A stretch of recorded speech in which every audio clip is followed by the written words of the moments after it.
കഴിഞ്ഞ വീക്കിൽ ഞാൻ പറഞ്ഞായിരുന്നു തിങ്കൾ മുതൽ ശനി വരെ ഒരു എന്താ പറയുക സിനിമാ വീക്ക്. അതായത് ഓരോ ദിവസം ഓരോ ജോണറിലുള്ള സിനിമയെക്കുറിച്ച് പരിചയപ്പെടാമെന്ന് പറഞ്ഞിട്ട് എനിക്കത് കണ്ടിന്യൂ ചെയ്യാൻ പറ്റില്ല. 2 ദിവസത്തെ ഒരു ഇത് വെച്ചിട്ട് ഞാൻ ഡ്രോപ്പ് ആയി. ഒരു ഹോസ്പിറ്റൽ കേസൊക്കെ അത് ഡ്രോപ്പ് ആയി പോയി. നമുക്കത് കണ്ടിന്യൂ ചെയ്യാം. ബാക്കി 2 ദിവസത്തേക്കുള്ള ജോണർ കൂടെ അത് കംപ്ലീറ്റ് ചെയ്യാനുള്ള കാര്യങ്ങൾ ചെയ്യാം നമുക്ക്. അതായത് ഞാനിപ്പം പറയാൻ പോകുന്നതെന്ന് വെച്ച് കഴിഞ്ഞാൽ നമ്മുടെ മലയാള സിനിമയ്ക്ക് നഷ്ടമായിട്ടിരിക്കുന്ന ഒരു ജോണറാണ്. അതായത് മിസ് ചെയ്യുന്നത് വളരെ മിസ് ചെയ്യുന്ന ഒരു ജോണറാണ് ഫാമിലി മൂവീസ് എന്ന് പറയുന്നത്. അതായത് ഫാമിലി ഡേ എന്നാണ് ഞാൻ ഉദ്ദേശിക്കുന്നത് ഈ ഒരു ദിവസത്തിന്. അതായത് ഫാമിലി മൂവീസ് സത്യം പറഞ്ഞാൽ ഇപ്പോൾ ഈ അടുത്തൊന്നും വരുന്നതേ ഇല്ല. കുറേ പുതിയ പുതിയ കൺസെപ്റ്റിൽ സിനിമകൾ വരുന്നുണ്ട് മലയാള സിനിമയ്ക്ക്. പക്ഷേ ഫാമിലി ഓറിയന്റഡ് ആയിട്ടുള്ള സിനിമകൾ വളരെ റെയറാണ് മലയാള സിനിമയിൽ വരുന്നത്. കാരണം ദൃശ്യമൊക്കെ നിങ്ങൾ ഫാമിലി മൂവിയാന്ന് പറയുന്നുണ്ട്. പക്ഷേ അതൊക്കെ ഒരു ബേസിൽ ഒരു ത്രില്ലർ സ്വഭാവം വെച്ചിട്ട് തന്നെയാണ് അത് മുന്നോട്ട് പോകുന്നത്. ഞാൻ ഉദ്ദേശിക്കുന്നത് വെച്ചാൽ ഫാമിലി എന്ന് പറഞ്ഞാൽ ഫാമിലിയുടെ കാര്യങ്ങളെ മാത്രം മെൻഷൻ ചെയ്തുകൊണ്ട് ഫാമിലി ഓറിയന്റഡ് സിനിമ എന്ന് പറയുന്ന കുറേ പഴയ കൺസെപ്റ്റിലെ കുറേ സിനിമകളുണ്ട്. മിസ് ചെയ്യാൻ ഇപ്പോഴും നമുക്ക് ബോറടിക്കാത്ത കുറേ സിനിമകളുണ്ട്. നമുക്ക് ആ സിനിമകളൊന്ന് പരിചയപ്പെട്ടാലോ? 1985 റിലീസായ ഒരു പടമുണ്ട്. അതായത് അഴിയാത്ത ബന്ധങ്ങൾ. ഒരു നോവലിനെ ആസ്പദമാക്കി വന്ന സിനിമയാണ്. മോഹൻലാലും അത് കണക്ക് ശോഭനയും അതായത് നമ്മുടെ ഫേവറേറ്റുള്ള ജോഡികൾ ഒന്നിച്ചിട്ടുള്ള സിനിമയായിരുന്നു. വളരെ നല്ല, വളരെ രസമുള്ള ഒരു ഫാമിലി സ്റ്റോറിയാണ്. അതായത് ഒരു കുടുംബത്തിൽ നടക്കുന്ന കഥകൾ മാത്രമേ ഉള്ളൂ ഈ പടത്തിൽ. വേറൊരു കൺസെപ്റ്റും ഇല്ല ഈ പടത്തിൽ. ഒരു നോവലിനെ ആസ്പദമാക്കിയാണ് ഈ സിനിമ വന്നത്. 85 ശശികുമാർ സംവിധാനത്തിൽ വന്ന മനോഹരമായിട്ടുള്ള സിനിമയാണ് അഴിയാത്ത ബന്ധങ്ങൾ. 1983 പി.ജി. വിശ്വംഭര സംവിധാനത്തിലെ തോപ്പി ഭാസിയുടെ കഥയെ ആസ്പദമാക്കി വന്ന സിനിമയാണ് പിൻനിലാവ്.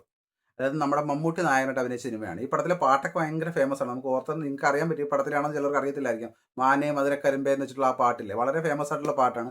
അത് ഈ സിനിമയിലെ പാട്ടാണ്.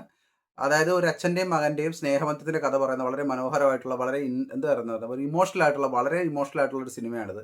അതായത് അച്ഛനെ മറന്നു പോകുന്ന ഒരു മകൻ്റെ കഥയും അതായത് ആ സ്നേഹബന്ധങ്ങൾക്കിടയിൽ ഭയങ്കര അടുപ്പമുള്ള ആ ഒരു എന്താ പറയുന്നത് ഇൻറ്റിമസിയൊക്കെ കുറേ കൂട്ടനാക്കിയിട്ടുള്ള 83 വന്നിട്ടുള്ള വളരെ രസമുള്ള ഒരു പടമാണ്. ഈ പടം നിങ്ങൾ ഒരിക്കലും മിസ് ചെയ്യരുത്.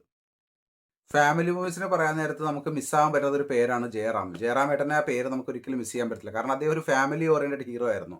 അതായത് ജനപ്രിയ നായകൻ അദ്ദേഹമായിരുന്നു ഒരു കാലഘട്ടത്തിൽ. മമ്മൂട്ടിയും മോഹൻലാലും കഴിഞ്ഞ ഏറ്റവും കൂടുതൽ തിയേറ്റർ സപ്പോർട്ട് ഉണ്ടായിരുന്ന ഒരു ഹീറോ ആയിരുന്നു ജയറാം. അദ്ദേഹത്തിന് ഒരു ഫീൽഡ് ഔട്ട് ആയെന്നൊക്കെ പറഞ്ഞിട്ട് അദ്ദേഹത്തിന് നമുക്ക് വിശ്വസിക്കാൻ പറ്റുന്നില്ല. പക്ഷേ അദ്ദേഹം ഏറ്റവും മനോഹരമായിട്ടുള്ള സിനിമ മലയാളിക്ക് തന്നിട്ടുള്ള ഒരു ഹീറോയാണ്.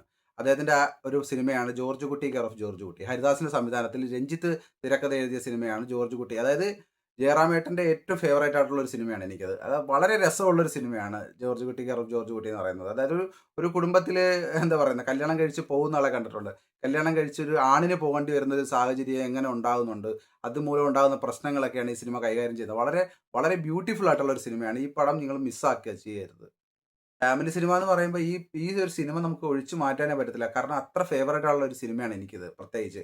എനിക്ക് മാത്രമല്ല നിങ്ങൾക്ക് എല്ലാവർക്കും ഫേവറേറ്റ് ഒരു സിനിമയായിരിക്കും ഈ സിനിമ. അതായത് 1998 വന്ന അമ്മ അമ്മായി അമ്മ എന്ന് പറഞ്ഞ സിനിമയാണ്. ഇതിനകത്ത് സത്യം പറഞ്ഞാൽ വലിയ സൂപ്പർ സ്റ്റാർസ് ആരും ഇല്ല. മുകേഷ് ഏട്ടൻ മാത്രമാണ് ഇതിനകത്ത് മെയിൻ ആയിട്ടുള്ള സ്റ്റാർ എന്ന് പറയാം. പക്ഷേ എത്ര രസമായിട്ടാണ് ഈ പടം മുന്നോട്ട് പോകുന്നത് അറിയാമോ? അതായത് സുകുമാരി അമ്മയുടെയൊക്കെ ഒരു എന്താ പറയുന്ന ഒരു അഭിനയ തികവ് ഈ സിനിമയിൽ ഭയങ്കരമായിട്ട് ഇങ്ങനെ മുഴങ്ങി മുഴങ്ങി നിൽപ്പുണ്ട്. അതായത് എല്ലാ റോളും കൈകാര്യം ചെയ്യാൻ കഴിവുള്ള ഒരു നടിയാണ് സുകുമാരി അമ്മ എന്നുള്ളത് തെളിയിച്ചിട്ടുള്ള ഒരു സിനിമയാണിത്. വളരെ അതായത് ഒരു വില്ലത്തിയാണ് ഈ പടത്തിൽ. എന്ത് രസമുള്ളൊരു പടമാണെന്നറിയാം അമ്മ. ഇപ്പോഴും നമുക്കത് ബോറടിക്കത്തില്ല. അതൊന്നും നിങ്ങൾ കണ്ടു നോക്കണം. മിസ്സേ ആകാൻ പാടില്ല ഈ പടമൊന്നും. നമ്മളെപ്പോഴും പറയുന്ന പോലെ തന്നെ സ്പെഷ്യൽ മെൻഷൻ എന്ന് പറയുന്നത് നസീർ സാർ തന്നെയാണ്. അതായത് അദ്ദേഹത്തിനെ ഞാൻ പറഞ്ഞില്ല, അദ്ദേഹത്തിനെ മാറ്റി നിർത്തിയ ഒരു ജോണർ നമുക്ക് ഇമ്പോസിബിൾ ആണ്. 1973 വന്ന പടമാണ് അച്ചാണി.